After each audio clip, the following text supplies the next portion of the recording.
Billy Napier is a classic example of why coaching matters. He's a classic example of why coaching matters. And while talent is awesome, if you do not have the perfect lightning in a bottle talent scenario that LSU did in 2019, that's the most common example, you are not going to compensate for awful coaching.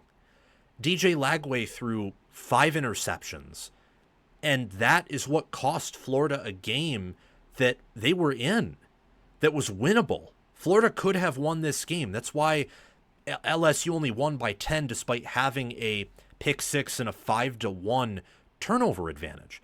20-10 was the final score, and LSU covered a line at 5.5. The line got as low as 5.5 in this game. It's what it closed at. They were betting. The sports books set the line. Before I resume, please like, share, subscribe, hit the notification bells, and comment your thoughts down below. I love your engagement. Don't just hit the notification bell for my main channel. Hit the bell for any team playlists attached to the video if interested. If your team is not there or you're not interested, please navigate to my home channel page. Check out the playlists tab. Your team will be there if it's a Power 4 team. And hit the notification bell so that you can get notified when I cover that specific team. If you want additional content, bonus content, sign up as a paid member of the channel with the appropriate tier. I also give priority reply to members. And check out our Discord server. It's free. You get to interact with me. I get to pop in there. And the Discord server will notify you when we go live or when I upload videos. Like the Sharps and everyone betting on Florida knew what the final score was. And to a certain degree, look, they did. Florida controlled the clock. They had more plays. They were more successful on 3rd down and 4th down. They had fewer penalties. Florida, okay, this is the most jarring and damning stat for Billy Napier in Florida. Florida had 23 first downs to LSU's 10. And they scored half the amount of points that LSU did. It's unbelievable. It's unbelievable. How can you mess up that badly? It's coaching. That's what it is. It's coaching right there. Sack-adjusted rushing yards. Florida's averaging 4 yards per carry. LSU averaged 3.8 despite the long run that put the game away. And yet you're Billy Napier and you have Lagway throw it 50 times. 49 to be exact. Lagway had 1 touchdown, 5 interceptions. He had 19 rushing yards. LSU got 3 sacks on him because Florida's offensive line isn't coached well, and they're an overrated unit. This entire team was a preseason paper tiger that the real tiger in LSU, and they have their own issues, but they won this game. They're 3-0. I'm not going to be overly critical of them. They just burned Florida's program down.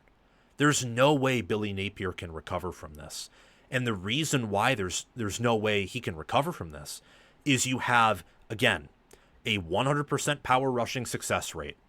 You control LSU's offense. Garrett Nussmeier, Aaron Anderson, Nick Anderson, Berrien Brown, Bauer Sharp, Caden Durham, and we all know about, Josh Thompson, Brycen Moore, Garrett Nussmeier, quarterback.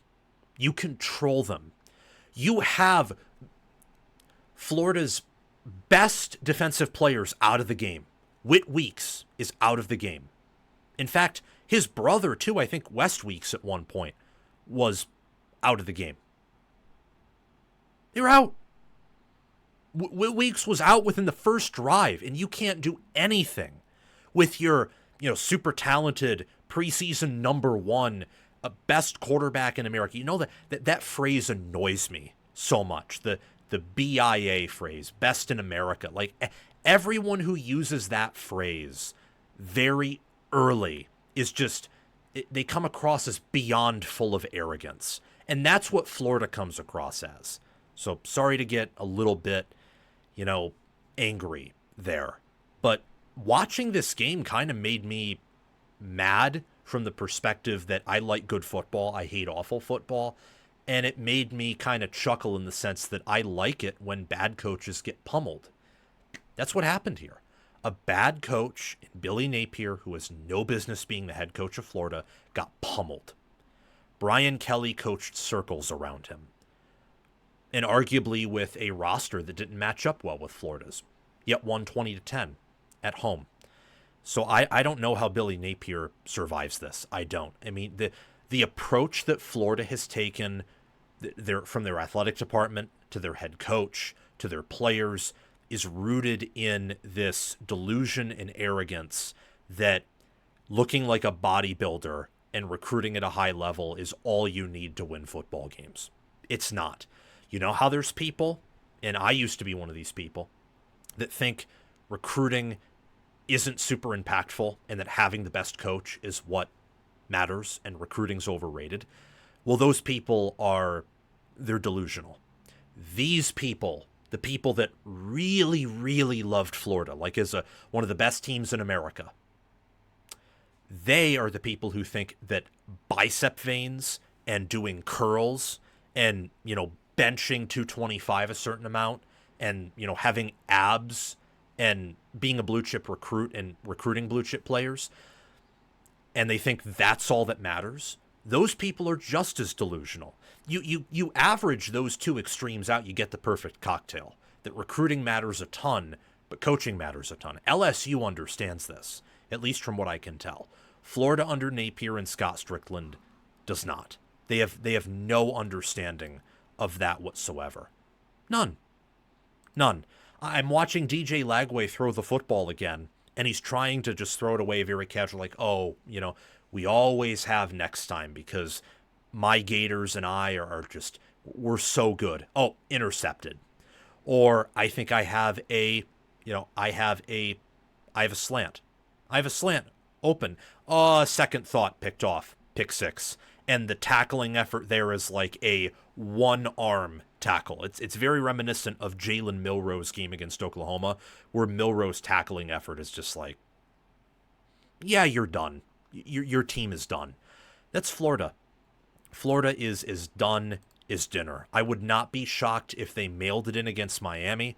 Also wouldn't be shocked if they came out and put up an effort but lost again. Same thing against Texas. Same thing with every game remaining on their schedule. Eventually they will quit, though. They have to.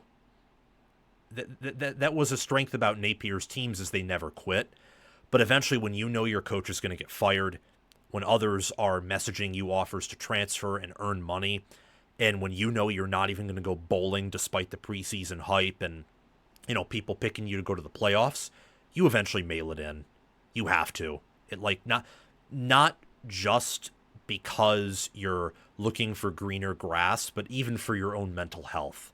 Just psyching yourself up that much to then always get disappointed, that can break you. That can really break a player, not just a staff, but that can really break a player after a while.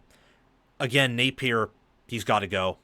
My question for LSU is how high is their ceiling? It seems like their offense is worse than it was last year through 3 games, and their defense is much better, and overall, they're probably a slightly better team than they were last year, but they may have just stayed the same, and the whole of college football is weaker than it was last year. I think that's also a possibility. I don't know. Clemson's 1-2, Louisiana Tech's just not good, and Florida's a massive disappointment. So I don't know how good LSU is. I know that they're not the 3rd best team in America. I know they're not a top 5 team. But are they top 10? Maybe. Top 15, top 20 is probably more realistically where they are in my estimation. But because of their schedule, the talent they have, the defense they have, and the fact, look, they're full of transfers.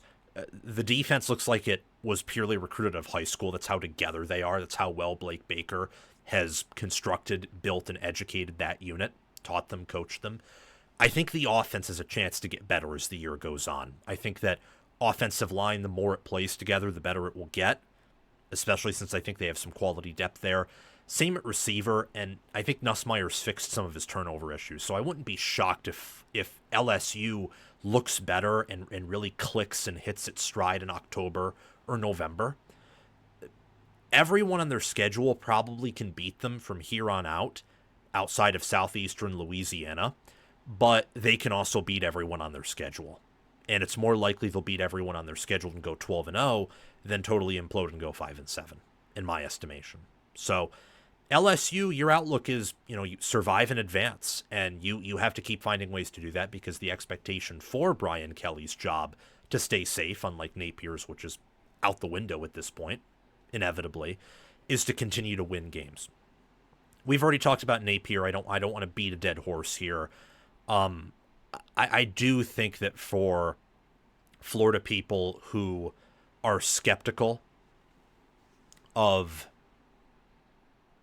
parting with Lagway in the current recruiting class, I think that you have to look at that LSU game and the USF game and ask yourself if Lagway can be properly developed by the current staff, because I don't think he can. I don't think any of these players can.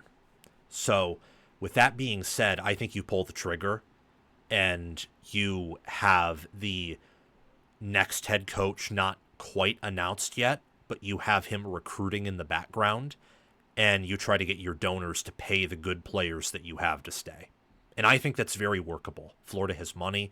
They're a good program. I mean, they deserve better than what they have. That's part of the reason I'm so passionate about Napier and, bad coaches getting fired, is often they put a damper on good programs. And Florida's a good program.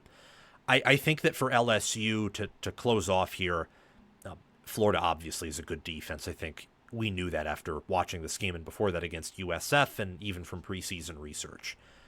LSU, I think, has some issues offensively, but those could be resolved. And Blake Baker, talk about someone I was a little bit incorrect on.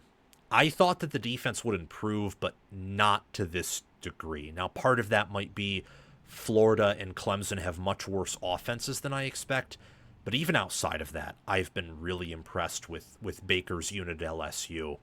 Moving forward, LSU's competing for the playoffs, and Florida's likely going to go 3-9, 4-8, maybe 5-7, or even 6-6 if they're lucky. But I see no way for Napier to survive this season.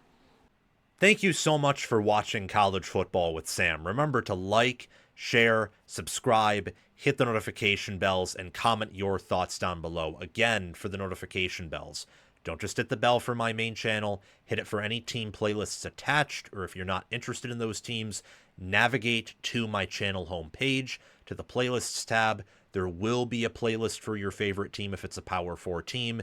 Hit the notification bell for that playlist so you can get notified when I mention them or talk about the conference broadly that they reside in. If you want bonus content, sign up as a paid member. And our Discord server is totally free. You get to interact with me and several other diehard football fans in there. So do those things. Most of them are free. And if you want to go the extra mile, there's always the Patreon page and YouTube memberships.